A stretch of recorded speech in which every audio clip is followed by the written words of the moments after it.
जरांगे यांच्या विरोधामध्ये लक्ष्मण हाके आणि मंगेश ससाणे आक्रमक झालेत। जरांगेंना समर्थन देणाऱ्या आमदार आणि खासदारांनी भूमिका जाहीर करावी असं हाकेंनी म्हटलंय, तर मनोज जरांगे यांच्या मागणीला आमचा विरोध आहे असं मंगेश ससाणे यांनी म्हटलंय।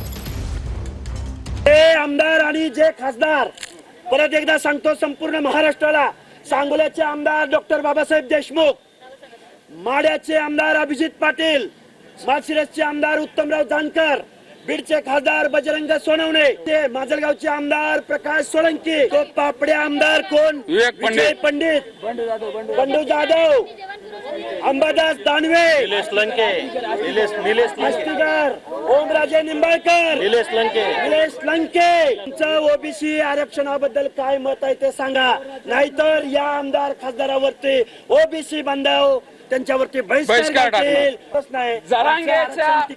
जरांगेच्या बेकायदेशीर मागणीला बळी पडून, दबावाला बळी पडून सरकारने ओबीसीच्या विरोधात निर्णय घेऊ नये असं आमचं स्पष्ट म्हणणं आहे।